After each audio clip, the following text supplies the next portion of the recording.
चलिए बेटा अगला क्वेश्चन करते हैं। हमें फलन दिया है cos x plus mod cos x। तो ये फलन x अंतराल हमें दे रखा है 0 से लेके 2 पाई तक का। तो कितने बिंदुओं पर अनवकलनीय है ये चेक करना है, कितने बिंदुओं पर अनवकलनीय। ठीक है, अच्छा एक अंतराल में अवकलनीयता चेक करनी है। ठीक है, तो वही मुझे लग रहा है इसका ग्राफ बनाना सबसे आसान है। तो हम पहले fx को परिभाषित करते हैं, क्योंकि बाहर वाला cos x तो ऐसे ही रहेगा, जो मापांक के अंदर है वो या तो प्लस से खुलेगा या माइनस से खुलेगा। वो किस पे डिपेंड करता है? वो डिपेंड करता है cos पॉजिटिव कब है और नेगेटिव कब। तो मैं अलग अलग अंतराल में fx को परिभाषित कर लेता हूँ। fx हो जाएगा 2 cos x के बराबर यदि x 0 से लेकर कहाँ तक होगा बेटा? π/2 तक होगा, क्योंकि ये पहला क्वाड्रेंट है। पहले चतुर्थांश में जो cos x होता है पॉजिटिव होता है, तो मॉड प्लस से खुला।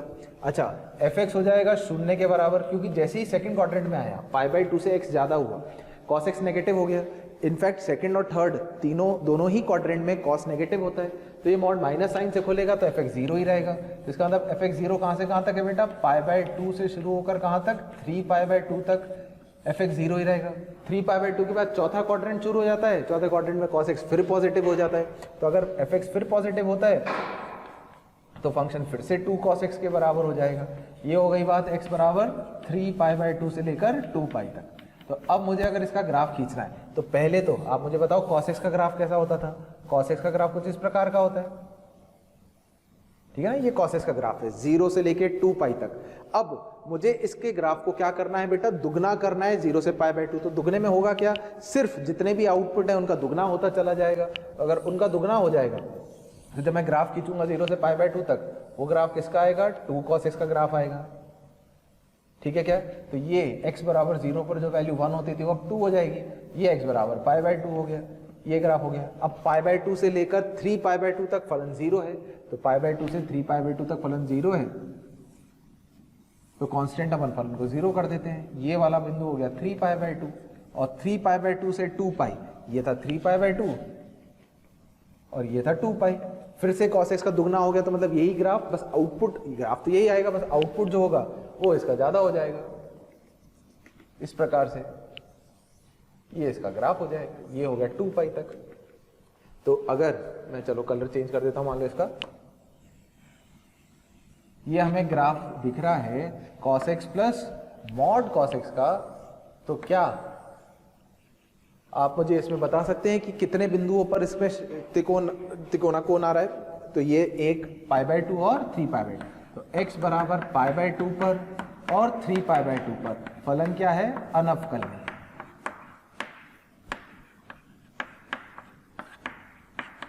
और अंत बिंदुओं पर 0 और 2π क्योंकि शामिल है अंतराल में, तो 0 पर अगर आप देखो तो ग्राफ इस पे स्पर्शरेखा खींची जा सकती है, और 2π पे देखो तो भी स्पर्शरेखा खींची जा सकती है, या इसका अवकलन कर सकते हैं। 2 cos x का अवकलन कितना होगा? -2 sin x हो जाएगा। 0 पर वैल्यू 0 आएगी।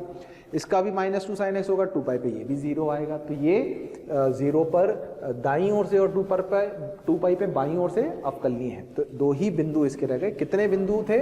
इसका आंसर कितना हो गया बेटा? 2 आंसर हो गया। 2 बिंदुओं पर फलन गिवन अंतराल में अनवकलनीय होगा। ठीक है, चलिए अगला क्वेश्चन करते हैं। अब क्वेश्चन है, मान लीजिए fx बराबर ग्रेटेस्ट इंटीजर sin x, महत्तम पूर्णांक sin x, और अंतराल समझने के लिए हम चलिए यही ले लेते हैं 0 से 2π पर किन बिंदुओं पर अनवकलनीय, किन बिंदुओं पर अनवकलनीय है चेक करना है।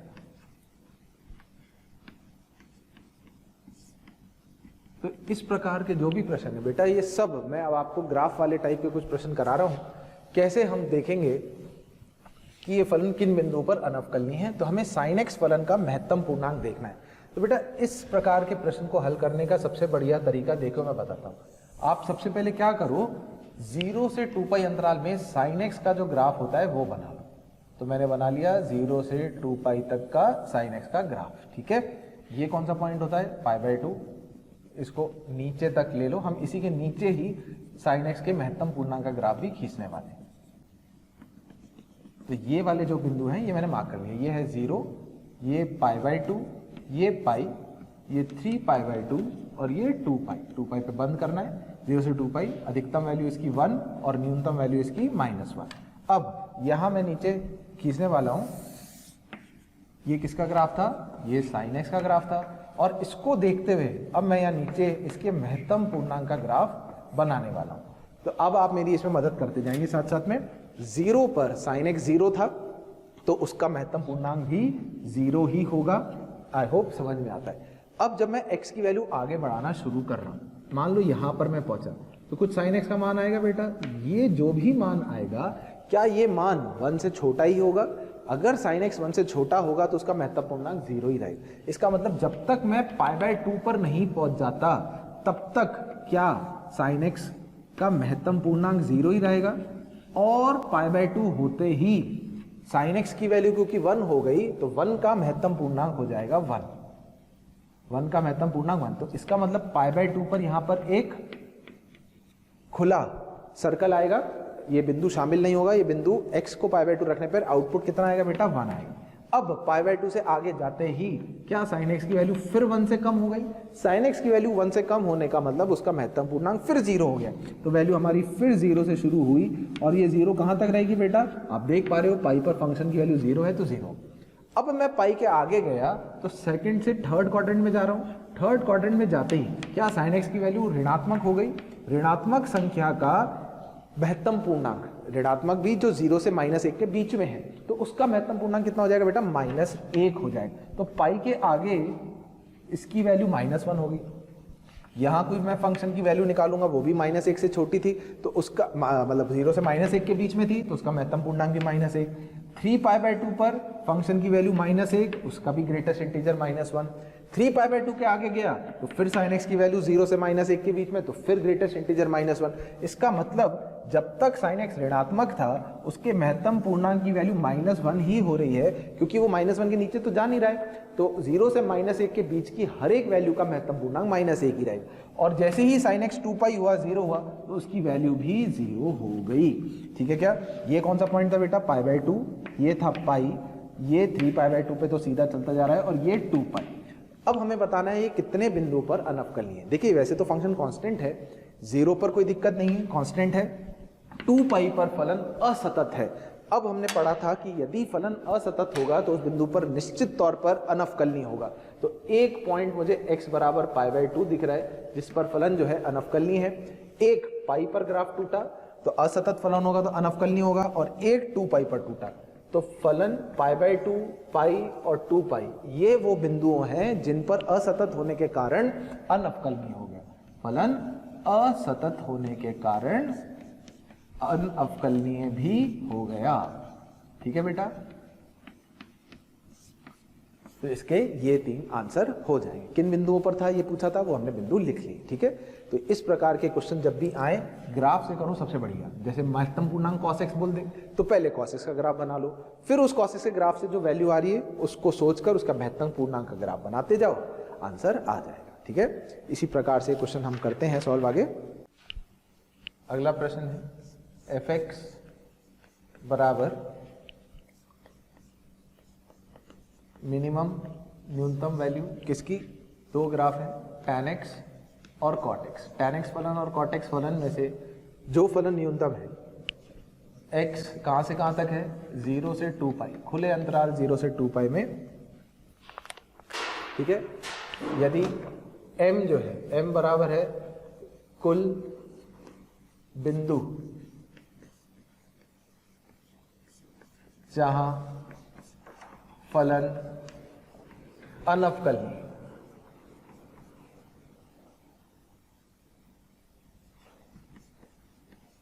जहां फलन अनवकलनीय है, और n कुल बिंदु जहां फलन असतत है।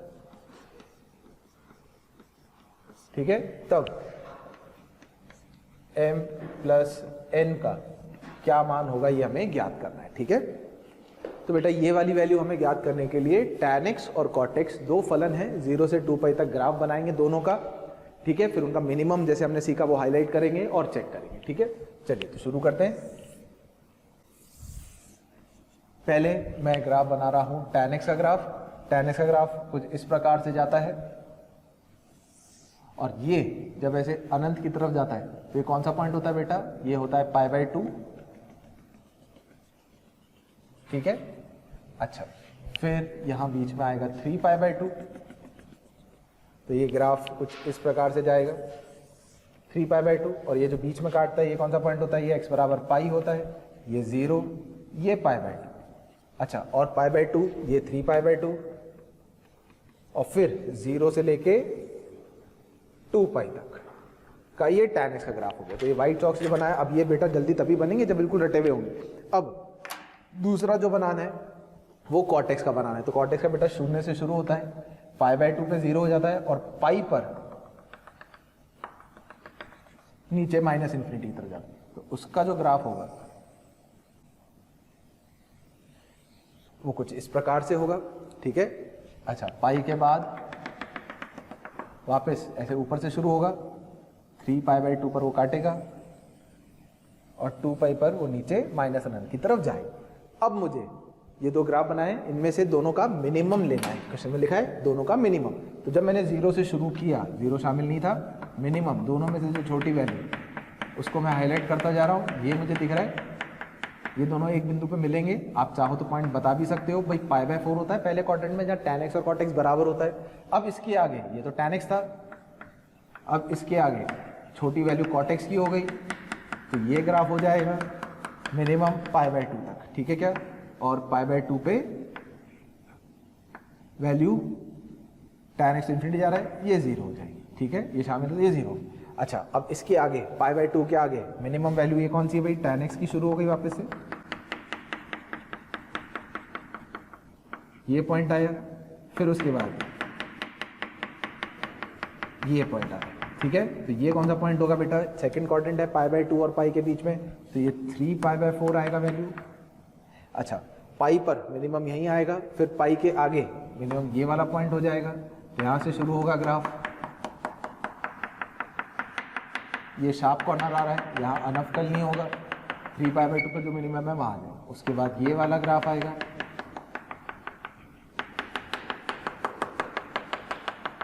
ठीक है क्या, और 2π पे शामिल नहीं होगा। तो अब m हमें निकालना है, m कुल वो बिंदु जहाँ फलन अनवकल नहीं है, 0 2π शामिल नहीं है, तो इन अन बिंदुओं को हम काउंट ही नहीं करेंगे। उसके आगे एक पॉइंट ये जहाँ ये अनवकल नहीं आ रहा है। अच्छा, जहाँ फलन असतत होगा वहाँ तो अनवकलनीय हो गई, तो उसको भी अनवकलनीयता के बिंदुओं में गिना जाएगा। तो 1 पॉइंट, 2 पॉइंट, तीसरा पॉइंट, चौथा पॉइंट, पांचवा पॉइंट, छठा पॉइंट, सातवां पॉइंट, टोटल 7 बिंदु आ गए। m कुल 7 पॉइंट होंगे जहाँ फलन अनवकलनीय होगा।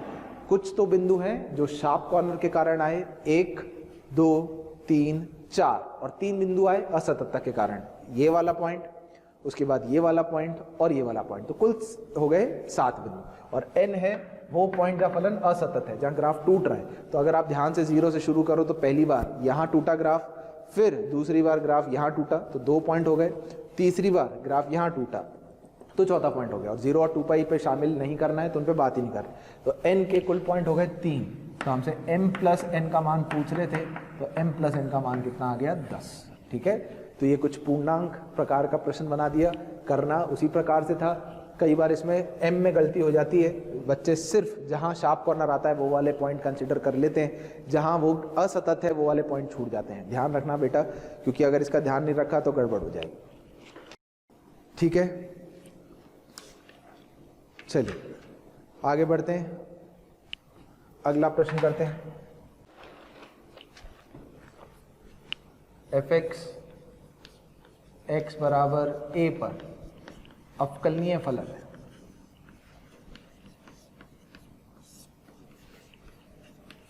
थैंक यू प्यारे बच्चों, आप सभी हमारे मोशन के जो वीडियोस हैं उनको आप देख रहे हैं और अपना प्यार हम सब के साथ बांट रहे हैं, उसके लिए बहुत बहुत धन्यवाद।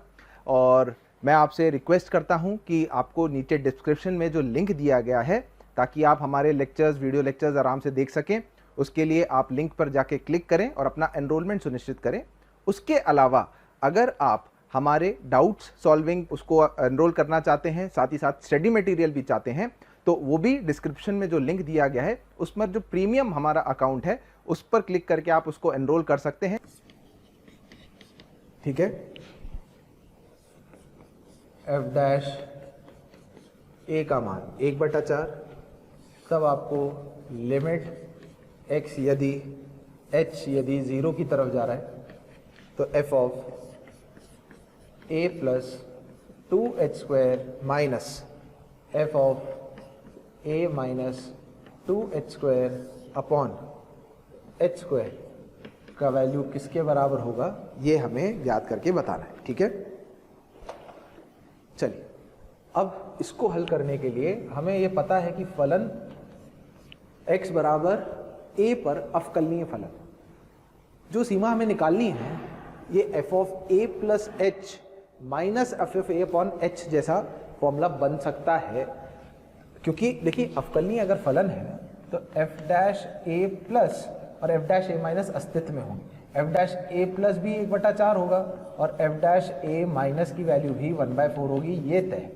अब इसको f डैश a प्लस वैसे तो होता है limit f of a plus h minus f of a upon h, यहाँ लिखा है f of a plus h जो होता है वो 0 जाता है, यहाँ 2h² में h तब भी 0 ही जा रहा है, तो जो फॉर्मूले में a प्लस h होता है उसी h से भाग देते हैं। यहाँ 2h² लिखा है, नीचे h² लिखा है, तो मैं 2 से गुणा भाग करके आगे बढ़ सकता हूँ। तो बेसिकली हल करते समय मैं एक काम करता हूँ, यहाँ जो ऊपर लिखा हुआ है f of a plus 2h², इसमें f ऑफ a एक तो मैं घटा देता हूँ और एक f ऑफ a को जोड़ देता हूँ। ठीक है क्या, minus f of a minus 2h² upon h²।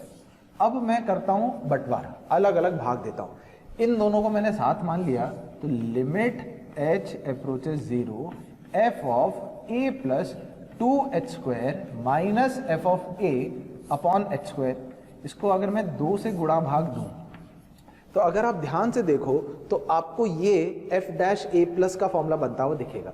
ठीक है ना, ऐसा भाई f डैश a प्लस हमेशा ये नहीं होता कि यहाँ h ही होना चाहिए, ऐसा सीमा में हमने सीखा है कि यहाँ अगर 2h² है तो उतने से ही नीचे भाग देना होगा।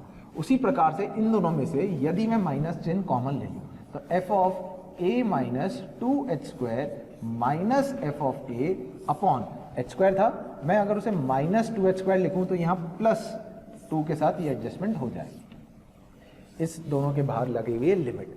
ये जो लिखा हुआ है ध्यान से अगर आप समझ जाओ तो ये है f डैश a प्लस का फॉर्मूला, और ये जो लिखा हुआ है ये लिखा हुआ है f डैश a माइनस का फॉर्मूला। तो बेटा हमारा ये बन गया 2 times of f dash a plus plus 2 times of f dash a minus. f dash a plus 1/4 क्योंकि फलन अवकलनीय था, और f डैश a माइनस भी 1/4, तो 2 इंटू 1/4 प्लस 2 इंटू 1/4 मतलब 1/2 प्लस 1/2 मतलब 1, तो वो जो सीमा है उसकी वैल्यू कितनी आ गई 1। तो हमें ये फॉर्मूला और कैसे इस्तेमाल करना है समझ में आना चाहिए। यहाँ जो भी पद लिखा होता है a प्लस h, अगर वो 0 जा रहा है तो उसी पद से भाग देना होगा, जिससे वो अवकलनीयता वाले फॉर्मूले के रूप में कन्वर्ट हो जाएगा। ठीक है, बढ़िया क्वेश्चन था, इससे भी आपको काफ़ी कुछ सीखने को मिलता है, तो इसको भी सही से देख लीजिए आप। ठीक है, चलिए आगे करते हैं। अगला प्रश्न है बेटा, fx बराबर सिग्नम x और gx बराबर x इंटू 1 माइनस x²। ठीक है, तब आपको इनके संयुक्त फलन f ऑफ gx की सततता व अवकलनीयता बतानी है। ठीक है ना, या असततता और अनवकलनीयता बतानी है कि ये फलन जो नया संयुक्त फलन बन रहा है कहाँ असतत है कहाँ अनवकलनीय है, तो उसके अलावा किन बिंदुओं पर सतत आएगा ये सब देखना है। ठीक है, तो सबसे पहले हम ये नया फलन बना लेते हैं f of gx। f of gx मतलब f फलन में x की जगह gx रख देना है, तो ये फलन क्या बन जाएगा बेटा, सिग्नम ऑफ x की जगह x इंटू 1 माइनस x² बन जाएगा। हम चाहें तो हम इसके फैक्टर बना सकते हैं, x into 1 minus x into 1 plus x।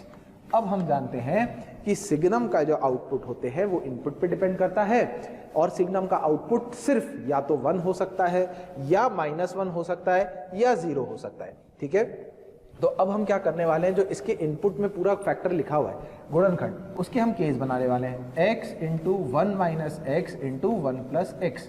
अगर मैं आपसे इसकी अस्मिका बनाने के लिए इसका चिन्ह पूछूं तो बेसिकली आप देखोगे ये 1 माइनस एक्स को पहले मैं x माइनस 1 लिख के एक माइनस बाहर ले लेता हूं, तो इसके कार्तिक बिंदु मेरे को मिल रहे हैं, एक -1 मिल रहा है, एक 0 मिल रहा है और एक 1 मिल रहा है। वैसे तो अगर ये माइनस चिन्ह नहीं होता तो इस पूरे फैक्टर का 1 से बड़ी वैल्यू पर x की 1 से बड़ी वैल्यू पर चिन्ह हमेशा धनात्मक आता, और जैसे जैसे हम आगे कार्तिक बिंदु पे बढ़ते रहते हैं बाईं ओर, तो उसकी घात देखते हैं, विषम घात होती है तो चिन्ह बदलते हैं। पर क्योंकि यहाँ पॉजिटिव होता पर यहाँ लगा हुआ था माइनस चिन्ह, तो पूरा जो चिन्ह लगाने का तरीका है वो बदल जाए। यहाँ इस पूरे फैक्टर का चिन्ह होगा नेगेटिव, 1 के यहाँ हो जाएगा पॉजिटिव, सब में चेंज होगा क्योंकि सब फैक्टरों में विषम घात है, या फिर नेगेटिव और यहाँ पॉजिटिव, और उसके अलावा इन 3 बिंदुओं पर इस पूरे फैक्टर की वैल्यू 0 हो जाए। तो मुझे पता पड़ गया कि x into 1 minus x square कहाँ धनात्मक, कहाँ ऋणात्मक और कहाँ 0 है। तो अब मैं बना सकता हूं मेरे 3 केस। क्या क्या बना सकता हूं कि ये जो सिग्नम ऑफ फलन है, या ऐसे लिख लेता हूं f ऑफ gx जो फलन है, इसकी वैल्यू या तो 1 आएगी, या 0 आएगी, या -1 आएगी। 1 कब आएगी बेटा, जब ये वाला पूरा फैक्टर पॉजिटिव होगा। तो जहां जहां पॉजिटिव लिखा है वो हम देख लेते हैं। ये होगा x बिलोंग्स टू माइनस अनंत से लेकर -1 यूनियन 0 से लेकर 1 अंतराल। अच्छा, 0 कब होगा, जब x की वैल्यू या तो -1 होगी, या 0 होगी, या 1 होगी। जहां जहां वो बंद हमने लिखा है, यहाँ ये फैक्टर 0 होगा तो सिग्नम की वैल्यू 0 होगी। और -1 कब होगी, जब इनपुट नेगेटिव होगा, मतलब -1 से लेकर 0 यूनियन 1 से लेकर इन्फिनिटी। समझ में आ गई बात। अब इसको देखते हुए हम इस फलन का ग्राफ जो है वो भी खींच सकते हैं। तो ग्राफ कैसे खींचेंगे, माइनस अनंत से लेकर -1 तक फंक्शन की वैल्यू 1, तो माइनस अनंत से लेकर -1 तक फंक्शन की वैल्यू 1, -1 पर फंक्शन की वैल्यू 0, फिर -1 से 0 तक फंक्शन -1, -1 से लेकर 0 तक फंक्शन की वैल्यू -1, 0 पर फिर फंक्शन 0 हो गया, फिर 0 से 1 तक फंक्शन 1, तो 0 से लेकर 1 तक फंक्शन की वैल्यू 1 हो गई। भाई ये 0 था, ये 1 था, 1 पर फिर फंक्शन की वैल्यू 0, और फिर 1 के आगे फंक्शन की वैल्यू -1 हो गई। ये x और ये y, ये ग्राफ बन गया। तो हम ये देख पा रहे हैं कि इसका ग्राफ कितने बिंदुओं पर टूटा भाई, 3 बिंदुओं पर, -1 पर, 0 पर और 1 पर। उसके अलावा ये फंक्शन हमेशा कांस्टेंट फलन है, तो इसका मतलब यही 3 बिंदु इसकी असततता के बिंदु होंगे, और यही 3 अनअवकलनीयता के बिंदु होंगे। क्योंकि असतत है इसलिए अनअवकलनीय होगा। तो फलन x बराबर -1, 0 और 1 पर बताओ क्या होगा, असतत भी होगा और अनअवकलनीय भी होगा।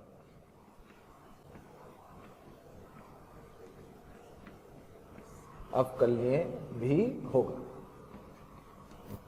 आगे बात समझ में। उसके अलावा बाकी सब बिंदुओं पर, इन 3 बिंदुओं को छोड़कर हमेशा सतत भी है और अवकलनीय भी है। अवकलनीयता, इसका अवकलज कितना होगा, क्योंकि ये कांस्टेंट फंक्शन है, तो इन 3 बिंदुओं को छोड़कर बाकी सब जगह इसका अवकलज 0 होगा, और बाकी हर बिंदु पर ये सतत भी होगा। समझ में आ गई बात।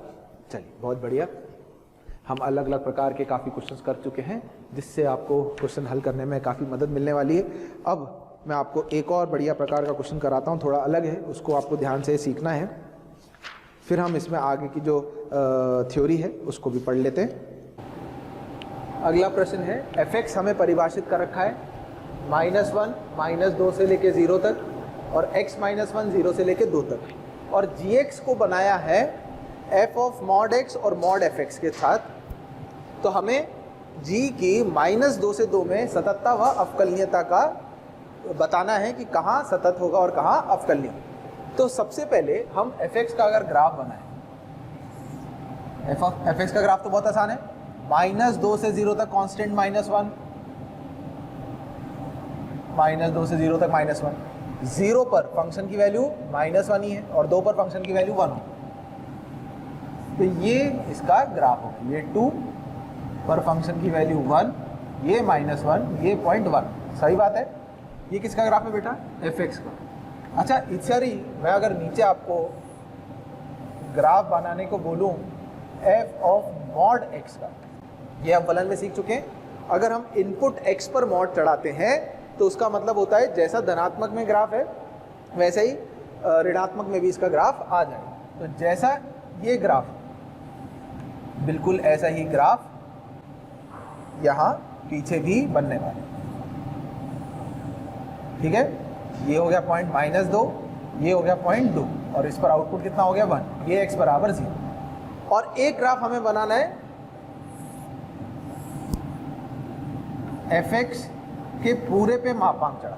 पूरे पे मापांक मतलब fx जब जब पॉजिटिव है तब तक तो कोई दिक्कत नहीं, नेगेटिव का पॉजिटिव, तो नेगेटिव वाले को हमें उसका प्रतिबिंब ऊपर बनाना। तो ये ग्राफ इसका हो जाएगा कुछ इस प्रकार। समझ में आ गई बात बेटा?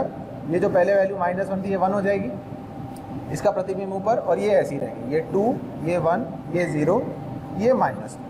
अब हमें क्या करना है बेटा, f ऑफ मॉड x और मॉड fx के दोनों के ग्राफ को हमें आपस में जोड़ना है। ये कौन सा पॉइंट है बेटा? -1। ठीक है, तो जब मैं इन दोनों के ग्राफ को आपस में जोड़ूँ तो उससे मेरे को मिलेगा gx का ग्राफ। चलिए एक एक करके जोड़ते हैं। -2 से -1 तक ये वाली वैल्यू के अंदर मुझे कांस्टेंट 1 जोड़ना है।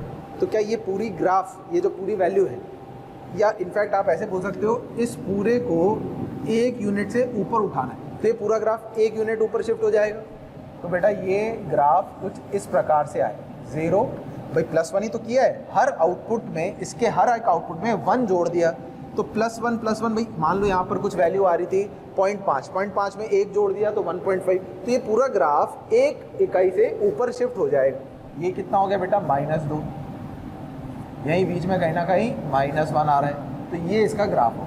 हम चाहें तो इसकी वैल्यू ऐसा, ये पहले 1 आ रहा था और ये वैल्यू 2 आ रही है, तो आप चाहो तो इस ग्राफ का, इस सरल रेखा का समीकरण भी निकाल सकते हो, क्योंकि ये पॉइंट पता है -2, और ये पॉइंट पता है 0।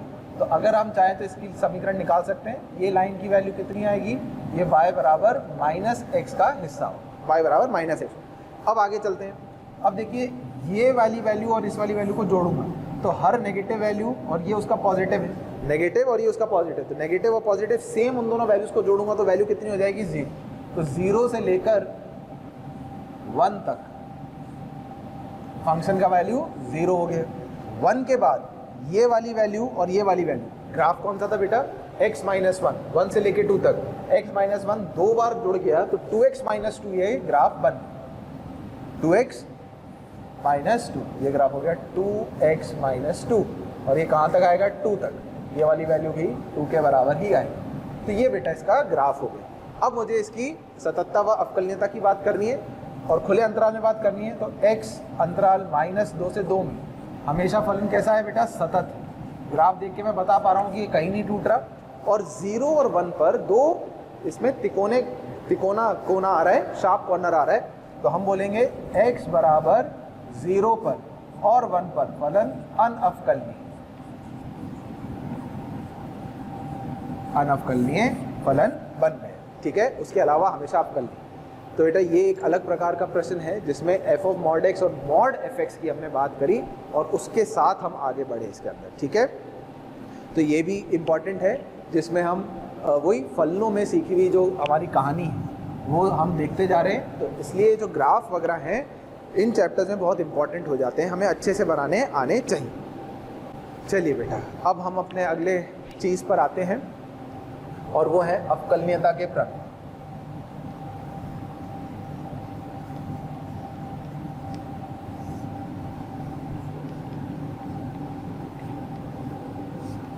और इस अवकलनीयता के प्रमेय में क्या होता है? देखिए मैं 2 चीज़ें लिखूंगा। d का मतलब डिफरेंशिएबल,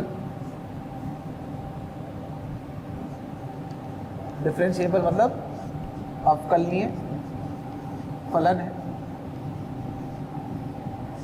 और nd लिखूंगा नॉन डिफरेंशिएबल मतलब अनअवकलनीय। ठीक है, अब जैसे हमने, आपको याद आएगा सततता में ऐसे एक टेबल बनाया था, वैसे ही आप इसमें भी बना सकते हैं। इससे हमारा काम थोड़ा आसान हो जाएगा और जल्दी भी हो जाएगा। फिर हम कुछ एग्जांपल्स भी कर लेंगे। यदि दो फलन अवकलनीय हैं, f और g यदि अवकलनीय हैं तो उनको जोड़कर, घटाकर, गुणा करके और भाग करके, बस ये ध्यान रखना है कि यहाँ gx शून्य ना हो, जो नए फलन बनेंगे वो सभी अवकलनीय फलन बने। अगर दो फलन अवकलनीय हैं तो उनको जोड़कर, घटाकर, गुणा करके और भाग करके जो नए फलन बनेंगे वो हमेशा अवकलनीय होंगे। इसमें बस ध्यान रखना है जिससे भाग दे रहे हैं वो ज़ीरो ना हो, ठीक है। दूसरा, यदि एक फलन अवकलनीय है और एक अनअवकलनीय है तो उनको जोड़कर और घटाकर निश्चित तौर पर अनअवकलनीय फलन ही बनेंगे, पर उनका गुणा और भाग क्या होगा उसके बारे में कोई कमेंट नहीं कर सकते। और यदि दोनों फलन अनअवकलनीय हैं, दोनों फलन अनअवकलनीय हैं तो हम किसी भी फलन के बारे में कुछ नहीं बोल सकते, हमें सबको बार बार देखकर चेक करना पड़े, ठीक है। तो इसको समझने के लिए प्यारे बच्चों, हमें रोज ढेरों और ढेरों कमेंट्स मिल रहे हैं और उसमें हमें स्टूडेंट्स की रिक्वेस्ट भी आ रही है कि सर हमें इस पर्टिकुलर टॉपिक का वीडियो चाहिए या इस पर्टिकुलर टॉपिक के हमें कुछ क्वेश्चंस चाहिए। तो मेरी आपसे एक रिक्वेस्ट है कि आप मोशन के जो है यूट्यूब चैनल पे जाइए, उसको सब्सक्राइब करिए, उसके बेल आइकन को दबाइए ताकि आपको सारे नोटिफिकेशंस टाइम टू टाइम मिलते रहें। क्योंकि हमें ज़्यादातर जिन चीज़ों की रिक्वेस्ट मिल रही है, जिस वीडियो की रिक्वेस्ट मिल रही है, आप यूट्यूब चैनल पे जाके चेक करेंगे तो आप देखेंगे कि हमने ऑलमोस्ट सारे ही जो वीडियोज़ हैं वो अपलोड कर रखे हैं। तो आप उसको आराम से एनरोल करके वीडियोज़ देख सकते हैं ताकि आप उसका ज़्यादा से ज़्यादा जो है फ़ायदा उठा सकें। हम कुछ एग्जाम्पल ले लेते हैं और उससे समझने की कोशिश करते हैं, ठीक है। तो हमारा इसमें पहला एग्जाम्पल fx बराबर cos mod x और gx बराबर mod x, दो मैंने फलन ले लिए हैं, ठीक है।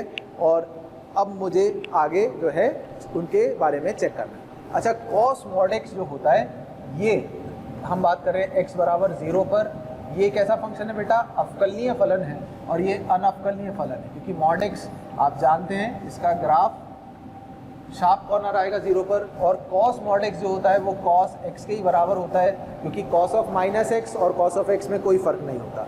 अब मैंने एक नया फंक्शन मान लीजिए hx बनाया, इन दोनों को जोड़कर cos of mod x plus mod x। अब मुझे x बराबर 0 पर इसकी अवकलनीयता चेक करनी, तो अगर मैं आपसे h डैश 0 प्लस निकालने को बोलूँ तो limit h approaches 0 f of 0 plus h cos h plus h minus F of 0 upon h आए। इसको मैं कैसे लिख सकता हूँ बेटा? Limit h approaches 0 cos h minus 1 upon h square into h। इसको तो मैंने ऐसे एडजस्ट किया प्लस 1 कर दिया। ये वाली लिमिट माइनस 1/2 होगी, स्टैंडर्ड लिमिट है, 0 से गुणा करूँगा तो 0 हो जाएगी, तो इसकी वैल्यू 1 आ गई। ये हो गया right hand derivative. Left hand derivative अगर मैं निकालूँ तो limit h approaches 0 F of 0 minus h, minus h का mod cos h plus h minus F of 0 minus 1 upon minus h। इसको भी मैं लिखूंगा limit h approaches 0 cos h minus 1 upon h square into minus h minus 1। ये limit 0 हो गई और ये आ गया माइनस 1। क्योंकि राइट हैंड डेरिवेटिव और लेफ्ट हैंड डेरिवेटिव बराबर नहीं आ रहे, तो ये जो नया फंक्शन बना ये अनअवकलनीय फलन।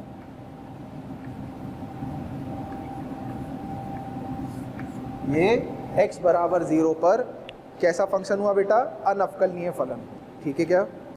तो ये एक डिफरेंशिएबल और एक नॉन डिफरेंशिएबल। तो मैंने ये बताया कि जोड़कर हमें चेक नहीं करना है, निश्चित तौर पर जो फंक्शन आएगा वह अनअवकलनीय आएगा, घटाकर भी अनअवकलनीय आएगा। एग्जाम्पल चेंज करते हैं, जैसे अब मैं ये चेक करता हूँ कि गुणा करके क्या होगा, क्या वो अवकलनीय हो सकता है? क्योंकि ऐसा ज़रूरी नहीं है, डैश लगा रखा है, इसका मतलब हमें चेक करना पड़े। तो अगर मैं एग्जाम्पल नंबर 2 आपसे बोलूँ कि fx फंक्शन है x और gx फंक्शन है mod x, तो वापस से अगर x बराबर 0 पे बात करें तो ये तो डिफरेंशिएबल है और ये नॉन डिफरेंशिएबल है। अब मैंने एक नया फंक्शन hx बनाया, इन दोनों को जोड़कर, इन दोनों को जोड़ूंगा तो आएगा x mod x। x mod x का मतलब हो गया x स्क्वायर यदि x धनात्मक है, मापांक प्लस चिन्ह क्यों खुला, और ये हो गया माइनस एक्स स्क्वायर यदि x ऋणात्मक। चाहो तो ग्राफ से भी कर सकते हो, y बराबर एक्स स्क्वायर का ग्राफ ये होगा, एक्स स्क्वायर का ग्राफ होता तो पूरा है पर हमें सिर्फ वो वाला हिस्सा लेना है जब x धनात्मक है, और माइनस एक्स स्क्वायर का ग्राफ ऐसे नीचे वाला परवलय होता है उसमें तब लेना है जब वो x नेगेटिव हो। तो ये एक्स स्क्वायर और ये माइनस एक्स स्क्वायर, x बराबर 0 पर वैसे तो स्मूथ ग्राफ दिख रहा है, और नहीं तो अगर आप डेरिवेटिव से भी करो, dy बाई डी एक्स निकालो, एक्स स्क्वायर का डेरिवेटिव 2x, इसका डेरिवेटिव माइनस 2x, x बराबर 0 पर ये भी वैल्यू 0 आएगी और ये भी वैल्यू 0 आएगी। तो इसका मतलब फलन कैसा होगा, अवकलनीय होगा। तो एक अवकलनीय और एक अनअवकलनीय फलन का गुणा करने पर जो नया फलन आ रहा है वो अवकलनीय हो सकता है।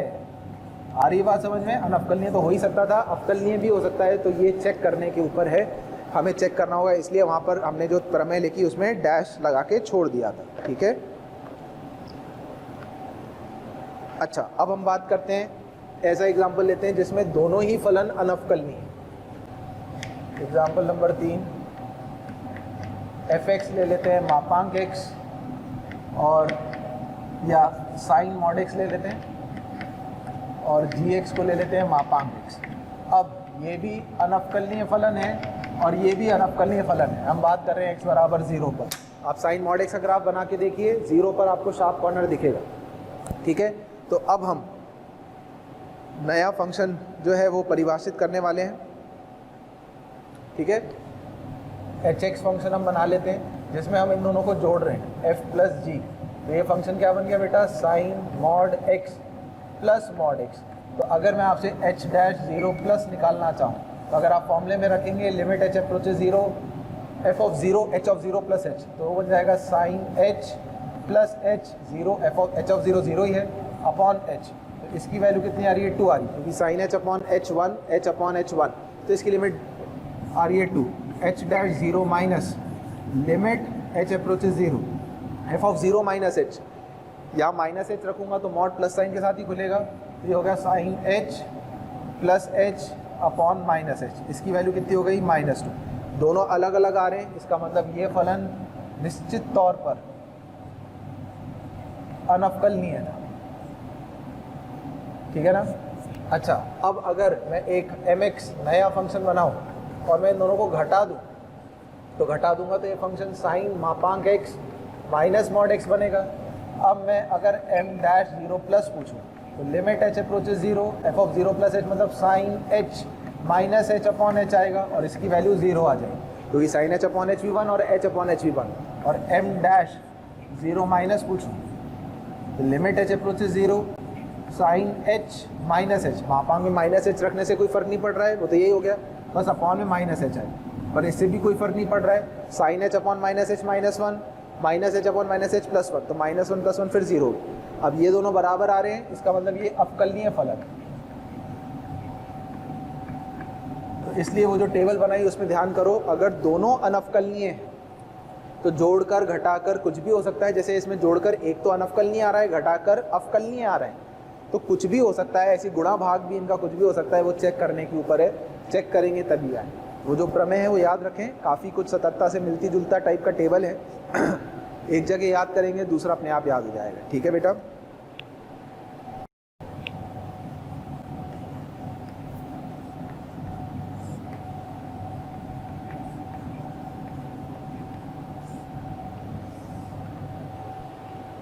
अब बेटा हम आते हैं इस चैप्टर के आखिरी टॉपिक पे, जो है फलनीय समीकरण, और ये बहुत इम्पॉर्टेंट है आईआईटी के पॉइंट ऑफ व्यू से। एडवांस में अगर अवकलनीयता पे क्वेश्चन बनाते हैं तो बहुत चांस होते हैं कि वो इस फलनीय समीकरण से लेकर या इसका और भी चीज़ों से जोड़कर क्वेश्चन बनाया जाता है।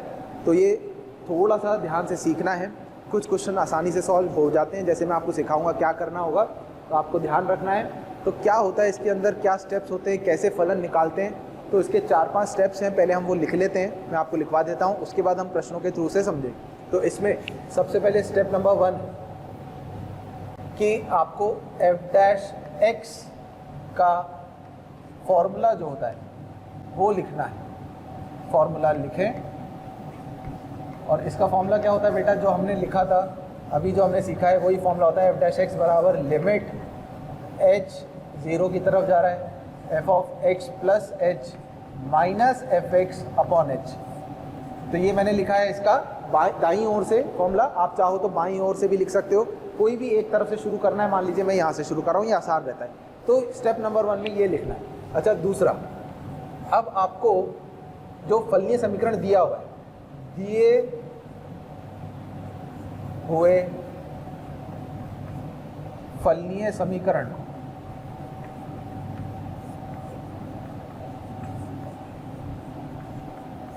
को मैनिपुलेट करते हुए, मैनिपुलेट करना मतलब उसका इस्तेमाल करते हुए, उसका इस्तेमाल करते हुए F of x plus H minus F x को बदल कर लिखिए, बदल कर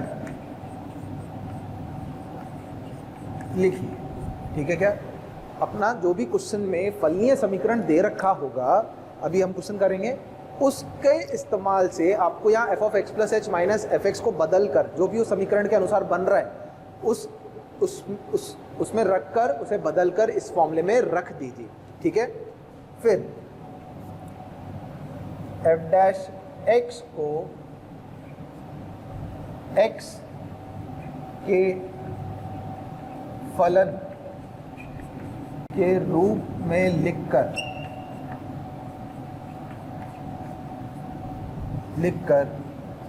दोनों तरफ x के सापेक्ष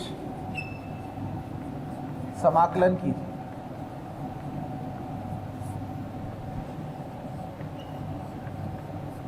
जिससे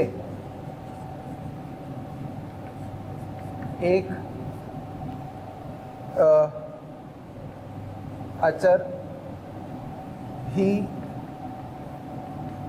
आएगा। इसे हम कहते हैं constant of integration, constant of integration.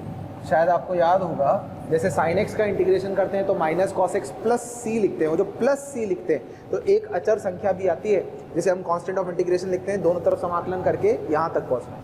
और स्टेप नंबर 4 होता है कि आपको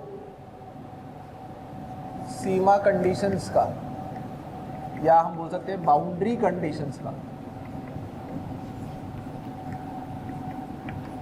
के इस्तेमाल से, के यूज से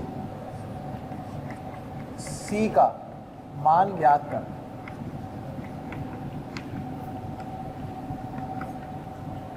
ठीक है? ये सी का मान आ जाएगा तो हमारा काम खत्म हो जाएगा। तो ये कुल 4 स्टेप्स हैं जिसका इस्तेमाल से हमें अपना प्रश्न जो होगा वो हल करना हो। जैसे मैं क्वेश्चन कराता हूँ, क्वेश्चन से आपको बिल्कुल अच्छे से समझ में आएगा कि f एक अवकलनीय फलन है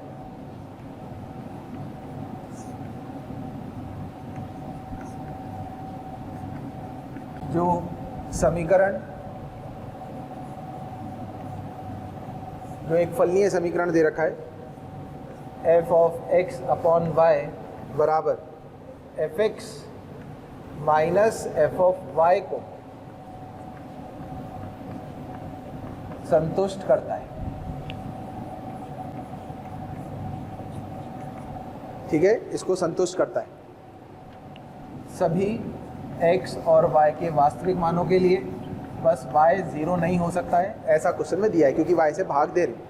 और आपको f-1 बराबर 1 है, ये भी दिया हुआ है, f-1 का मान 1 के बराबर है, ये दिया हुआ है। तब आपको fx फलन क्या होगा ये ज्ञात करके बताना है। हमें बताना है कि f(1) का मान किसके बराबर होगा। ठीक है? तो हम इस प्रश्न को कैसे हल करेंगे, सबसे पहले हम शुरू करते हैं। हमें सबसे पहले बेटा f' का फॉर्मूला लिखना है, जो मैंने स्टेटमेंट 1 में लिखा, limit h approaches 0 f of x plus H minus F x upon H, ये होता है फॉर्मूला। अब हमें हमारा जो समीकरण दिया हुआ है x और y की कुछ ऐसी वैल्यूज प्रतिस्थापित करनी है, सब रख सकते हैं y को 0 छोड़कर, कुछ भी रख सकते हैं इसमें, जिससे ये फलनीय समीकरण का इस्तेमाल हो और ये बदल जाए। तो मैं यहाँ देख रहा हूँ, यहाँ F of x plus H minus F x लिखा हुआ है। तो क्यों ना मैं इस समीकरण में x को तो x प्लस एच से और y को x से प्रतिस्थापित करूं। ऐसा करने से क्या होगा, ये f of x plus H और ये fx बनेगा, तो इसको मैं बदल के लिख पाऊंगा। ये बन जाएगा f of x plus H upon x बराबर f of x plus H minus fx। ये समीकरण 1 था, तो इसका यूज मैं यहाँ करता हूँ, तो ये बदल के बन जाएगा बेटा।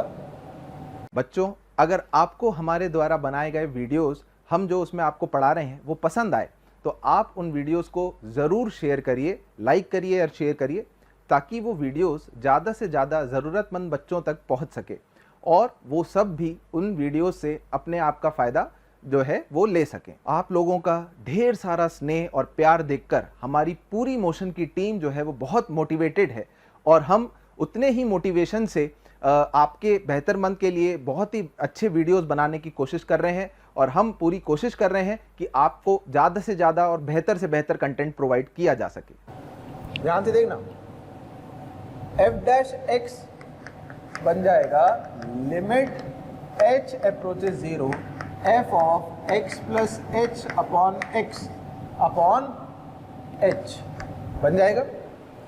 अब मुझे इसका करना है, लिमिट निकालनी है और आगे बढ़ना है। तो इसको अगर मैं ध्यान से देखूं, क्या मैं ऐसे लिख सकता हूं, f of 1 plus H upon x upon h लिख सकता हूं बेटा।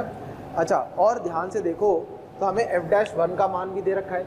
अगर मैं आपसे f डैश 1 का फॉर्मूला पूछता, क्योंकि फलन अवकलनीय फलन है, तो इसका फॉर्मूला होता है limit h approaches 0 f of 1 plus H minus f of 1 upon h। होता कि नहीं होता? अच्छा, f of 1 plus H minus f of 1 upon h। अच्छा, f ऑफ 1 की वैल्यू कैसे निकले? हमें हमेशा इसी समीकरण का इस्तेमाल करना है। यदि मैं आपसे बोलूं कि मैं इस समीकरण में x और y को बराबर कर दूं, तो x और y को बराबर करके ये बनेगा f of 1 is equal to f of 1 minus f of 1 जो कट गया, तो ये हो गया 0। तो इसका मतलब f ऑफ 1 का मान कितना आ गया बेटा? 0 आ गया। तो f of 1 plus H upon H f dash 1 का फॉर्मूला है। यहाँ भी f ऑफ 1 प्लस एच, क्योंकि h 0 जा रहा है तो ये पूरा टर्म 0 ही जाएगा। बस यहाँ h लिखा होता है तो h से भाग करते हैं, यहाँ h बाई x लिखा है तो मुझे x से भाग करना होगा। अब ये जो फॉर्मूला बना f of 1 plus h by x upon h by x limit h approaches 0 पर, ये बन गया f डैश 1 का फॉर्मूला। जैसे मैं लिख सकता हूँ f dash 1 upon x f dash x के बराबर। और f डैश 1 क्वेश्चन में आप देखो तो आपका उसका मान 1 दिया हुआ है, तो ये वाला मान हो गया 1, f डैश x बराबर 1 अपॉन x। ये हो गया हमारा स्टेप नंबर 2 तक कंप्लीट। अब मुझे इसका दोनों तरफ करना है समाकलन। तो मैं अगर इसका दोनों तरफ समाकलन करूंगा तो fx बराबर 1 बाई एक्स का समाकलन क्या होता है बेटा बताओ? इसका होता है log x, और एक अचर संख्या c भी मिलेगी जो हम कहते हैं कांस्टेंट ऑफ इंटीग्रेशन। इस कांस्टेंट ऑफ इंटीग्रेशन का मान निकालने के लिए ये देखो हमने एक बाउंड्री कंडीशन या इस समीकरण के इस्तेमाल से एक ऐसी वैल्यू निकाल ली जो अगर मैं इसमें रखूं तो मुझे c का मान दे देगी। तो अगर मैं इस समीकरण में x की जगह 1 रखता हूं तो f ऑफ 1 कितना हो गया? 0 बराबर log 1 भी हो गया 0 प्लस c, तो c की वैल्यू 0 हो गई। तो यहाँ से हमें फंक्शन मिलकर क्या आ गया? log x। प्रश्न यही चाहता था कि मैं fx फंक्शन निकाल लूँ। आगे प्रश्न कुछ भी पूछा जा सकता है, तो हमारा पहला इसमें जो एम है वो है फंक्शन तक पहुँचना, जिसमें हमने इस फलनीय समीकरण के इस्तेमाल से f डैश x के फॉर्मूले को बदला और फिर दोनों तरफ समाकलन करके आगे बढ़े। ये इस प्रश्न को करने का पहला तरीका है। एक दूसरा तरीका और होता है जिसे हम कहते हैं पार्शियल डेरिवेटिव वाली टेक्निक। काफ़ी बार वो वाली टेक्निक भी लग जाती है और उससे प्रश्न बहुत आराम से सॉल्व हो जाता है। तो हमें शुरू करना है इस समीकरण के यूज से। f of x upon Y बराबर fx minus f of y। अगर पार्शियल डेरिवेटिव समझते हैं क्या होता है? पार्शियल डेरिवेटिव मतलब अगर मैं x के सापेक्ष इसका अवकलन कर रहा हूँ तो y मेरा कांस्टेंट बने। तो अगर मैं इसको पार्शियली डिफरेंशिएट करूँ, पार्शियल डेरिवेटिव, और किसके सापेक्ष करूँ? With respect to x, x के सापेक्ष अगर मैं इसको करूँ तो क्या इसका डेरिवेटिव आएगा? इसका डेरिवेटिव आएगा बेटा f dash x upon y, और x अपॉन y का डेरिवेटिव 1 अपॉन y बराबर f डैश x। सही है? इस प्रकार का एक मेरे पास जो है एक इक्वेशन आ जाएगी।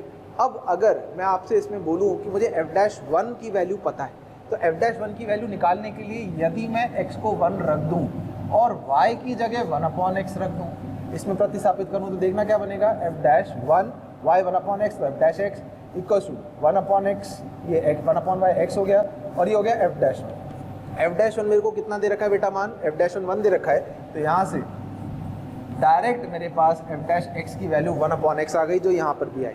अब मैंने जब इंटीग्रेट किया तो वही एफ एक्स बराबर log x प्लस सी आ गया। अब इस सी की वैल्यू के लिए मुझे कुछ वैल्यू चाहिए होगी, जो मैंने यहाँ पे चेक कर लिया था। अगर मैं x और y को बराबर रख देता हूँ तो मुझे f(1) की वैल्यू 0 मिल जाती है। तो यहाँ पर x को 1 रखने पर मेरे को c का मान 0 मिल जाएगा, तो fx बराबर log x आए। तो इस टाइप के प्रश्नों में ये पार्शियल डेरिवेटिव टेक्निक भी बहुत बढ़िया काम करती है और बहुत जल्दी आंसर देती है। बस हमें x के सापेक्ष डिफरेंशिएट करके x और y का कुछ मैनिपुलेशन, कुछ ऐसे मान रखने पड़ते हैं जिससे जो भी कंडीशन दे रखी है वो इस्तेमाल में आ जाए। बाकी इस समीकरण में कई बार x को y के बराबर या x को 1 y को 0 या दोनों को 0 रखकर आगे कुछ ऐसे मान निकाल सकते हैं जिसे हम बाउंड्री कंडीशंस कहते हैं, जिसके कारण हम वो समाकलन करने पर जो कांस्टेंट आया है, अचर आया है, उसका मान निकाल सकते हैं। ठीक है बेटा, चलिए अगला प्रश्न करते हैं हम इसमें। f एक अवकलनीय फलन है, ठीक है। लिमिट x 0 की तरफ fx/x, इसका मान 1 दिया हुआ है, और ये एक समीकरण f(x + y) बराबर fx plus f(y) plus x² plus xy², x और y के सभी वास्तविक मानों के लिए संतुष्ट करता है। तो आपको 3-4 चीज़ें निकालनी है। आपको f(0) बताना है, f'0 का मान बताना है, f'(x) बताना है, और f(3) का मान बताना है। ये सब चीज़ें हमें इसमें हल करनी है, ठीक है। चलिए तो देखते हैं हम कैसे स्टार्ट करेंगे। भाई एक तो पहला तरीका है डायरेक्ट फॉर्मूले से शुरू करना। f'(x) का हमने फॉर्मूला लिखा, लिमिट h 0 की तरफ f(x + h - fx/h)। अब हमें x और y की कुछ ऐसी वैल्यू रखनी है जिससे हम वो फॉर्मूला लगा सकें। तो हमें दिख रहा है f(x + h - fx) बन जाएगा। तो इस पूरे समीकरण में यदि मैं आपसे बोलूं कि मैं y को h रख दे रहा हूं, तो मेरे पास f(x + h - fx) की क्या वैल्यू हो जाएगी बेटा? ये वैल्यू हो जाएगी f(h + x²h + xh²। तो ये मैं यहाँ प्रतिस्थापित कर देता हूँ। Limit h approaches 0, f(x + h fh + x²h + xh²/h, ठीक है। अब मैं h से सबको भाग दे देता हूँ, तो limit h approaches 0, f(h/h + x² + x × h। अब आप ध्यान से देखो तो आपको क्वेश्चन में एक ये डेटा दिया हुआ है कि जब x 0 जा रहा है तो fx/x 1 है, तो जब h 0 जा रहा है fh/h, ये वाला मान तो बेटा यहाँ से 1 आ गया, ये कांस्टेंट x² हो गया क्योंकि लिमिट h पे थी, और जब h 0 हो गया तो कांस्टेंट इंटू h 0 हो गया। तो ये वाली वैल्यू हो गई 1 + x² के बराबर, ये वाली वैल्यू f'(x) हो गई। तो fx निकालने के लिए मैंने दोनों तरफ समाकलन कर दिया, 1 का समाकलन x, x² का समाकलन x³/3 प्लस एक कांस्टेंट आएगा। अब इस कांस्टेंट की वैल्यू निकालने के लिए मुझे इस समीकरण में x और y की कुछ वैल्यू रखकर आगे बढ़ना होगा। तो यदि मैं इसमें x को और y को दोनों को 0 रख दूँ तो देखते हैं समीकरण क्या बनेगा। f(0) बराबर f(0 + f(0 + g। तो यहाँ से मेरे को f(0) का मान कितना मिल गया? 0 मिल गया। तो अगर मैं यहाँ पर x की वैल्यू 0 रख दूँ तो मुझे f(0) की वैल्यू c मिलेगी जो 0 होगा। तो फंक्शन आ गया मेरे पास बेटा कितना? x + x³/3। अब मैं एक एक करके चारों चीज़ों का आंसर दे सकता हूँ। f(0) वैसे आ ही चुका है डायरेक्ट, f(0) का वैल्यू 0 है, और नहीं तो इसमें रखकर भी x को 0 आप f(0) निकाल सकते हो। दूसरा f'0 मतलब f'(x) है ही, यहाँ में अगर मैं f'0 निकालूँ तो वैल्यू 1 आ जाएगी, x को 0 रखूँ। f'(x) ये आंसर हो गया, और f(3) का वैल्यू निकालना है। तो f(3) मतलब यहाँ x की जगह 3 रख दो, तो 3 + 3³/3 इज 9। तो आंसर कितना हो गया बेटा? 12। तो सारी वैल्यूज़ निकल गई। तो ये फॉर्मूले की मदद से हम आखिरी आंसर तक पहुँचे। दूसरा तरीका इसमें जो मैंने बोला आपको पार्शियल डेरिवेटिव का हो सकता है, तो मैं उसकी मदद से भी आपको इसको करके बता देता हूँ। ठीक है, यहाँ मैं लिखता हूँ उसको मेथड नंबर 2। तो अगर मैं इसको x के सापेक्ष इसका अवकलन करूं तो y को कांस्टेंट मानूंगा, तो इसका अवकलन होगा f dash x plus y is equals to f dash x plus ये 0 हो गया प्लस x स्क्वायर का डेरिवेटिव 2xy प्लस इसका डेरिवेटिव y स्क्वायर। तो ये इस प्रकार से मेरे पास एक समीकरण बन जाएगा। ठीक है, अच्छा क्वेश्चन में हमें हाँ एक तो ये दे रखा था और मुझे f डैश x की वैल्यू निकालनी है और limit x approaches 0 fx upon x का मान जो है हमें 1 के बराबर दे रखा है। अब मैं आगे इसमें कैसे बढ़ूं या मैं f डैश x कैसे निकालूं? तो f डैश x निकालने के लिए क्यों ना मैं एक काम करूं, इसमें मैं x को रख दूं 0 और y को रख दूं x। अगर मैं ऐसा करूंगा तो ये f डैश x बराबर f डैश 0 प्लस x को 0 रखा तो 0 और y को रखा x, तो ये हो जाएगा। अब मुझे किसी तरह f डैश 0 का मान पता पड़ जाए तो काम आ जाएगा। अच्छा, f डैश 0 का मान पता करने के लिए यहाँ से मैं कर सकता हूँ, अगर मैं इसमें लॉपिटल लगाऊँ, लॉपिटल इसलिए लगा रहा हूँ क्योंकि लिमिट एग्जिस्ट कर रही है, भाग 0 जा रहा है तो न्यूमरेटर तो 0 जाएगा ही जाएगा, तो ये 0/0 का अनिर्धारित रूप है। तो लिमिट लगाने के लिए, निकालने के लिए हम लॉपिटल का इस्तेमाल कर सकते थे। तो limit x approaches 0 f dash x upon 1 की वैल्यू 1 होगी। तो यहाँ से मेरे को f डैश 0 की वैल्यू मिल गई जो 1, f डैश 0 की वैल्यू 1 हो गई, तो यहाँ से f डैश x की वैल्यू मेरे पास आ गई 1 प्लस एक्स स्क्वायर। आप देखिए यहाँ से भी जब हमने f डैश x निकाला था वो 1 प्लस एक्स स्क्वायर ही आया था, यहाँ से भी वही आया है। इसी प्रकार से हम आगे बढ़ते हुए प्रश्न हल कर सकते हैं। तो ये जो पार्शियल डेरिवेटिव वाली टेक्निक है ये भी काफ़ी कारगर सिद्ध होती है अगर हम समझ जाएं कि कैसे करना है, और नहीं तो ये स्टैंडर्ड तरीका तो है ही हमारे पास। ठीक है, एक प्रश्न और देखते हैं हम इसमें आखिरी, जिससे आपको बढ़िया से सब चीज़ें समझ में आ जाएंगी। चैप्टर हमारा कंसेप्चुअली सब खत्म हो गया है। एक प्रश्न और देखते हैं, ठीक है, उसके बाद आप अपने क्वेश्चन अपनी शीट से, मॉड्यूल से जो भी है सब करिएगा, होमवर्क करेंगे, बढ़िया से सब चीज़ें आ जाएंगी। ठीक है, हाँ बेटा, प्रश्न है f r से r पर परिभाषित अवकलनीय फलन है।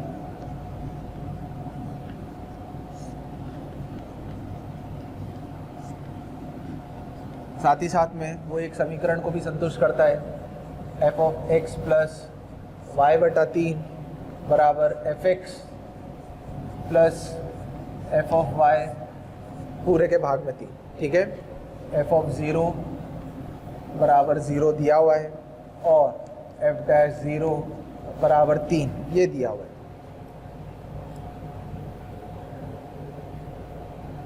ठीक है, तो ऑप्शंस हैं इसके fx अपॉन x, x की सभी वास्तविक संख्याओं के लिए अवकलनीय है।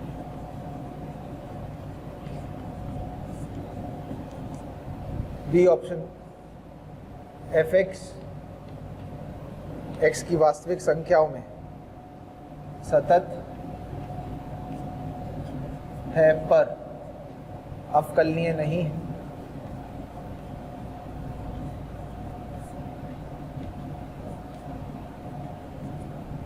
सी ऑप्शन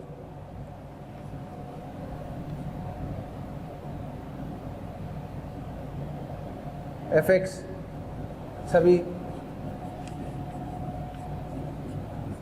r के लिए सतत है और fx x बराबर r में परिबद्ध।